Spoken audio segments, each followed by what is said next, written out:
சீத கலப செந்தாமரை பூம்பாத சிலம்பு பல இசை பாட பொன்னரை ஞானும் பூந்துகிலாடையும் வண்ண மருங்கில் வளர்ந்தலகெரிப்ப பேழை வயிறும் பெரும்பார கோடும் வேழ முகமும் விலங்கு செந்தூரம் அஞ்சு கரமும் மங்குச பாசம் நெஞ்சு குடிகொண்ட நீலமேனியும் நான்காவாயும் நாலிரு புயமும் மூன்று கண்ணும் மும்மத சுவடும் இரண்டு செவியும் இலங்கு பொன்முடியும் திரண்ட முப்புரி நூல் திகழொளி மார்பும் சொற்பதம் கடந்த துரியமை ஞான அற்புதம் ஈன்ற கற்பக கலிரே முப்பழம் நுகரும் மூஷிக வாகனை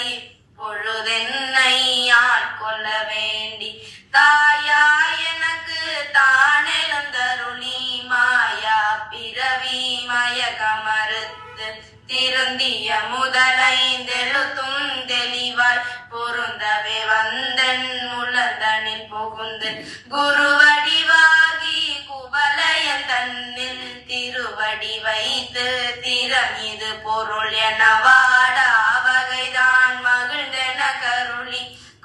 கோடாயுதத்தார் கொடுவினை கலைந்தே உவட்டா உபதேசம் புகட்டி என் செவியில் தெவிட்டாத ஞான தெளிவையும் காட்டி ஐம்புலன் தன்னை அடக்கும் உபாயம் இன்புரு கருணை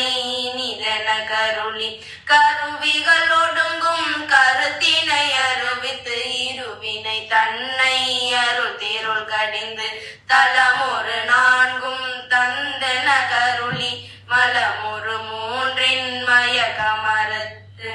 ஒன்பது வாயில் ஒரு மந்திரத்தால் ஐம்புல கதவை அடைப்பதும் காட்டி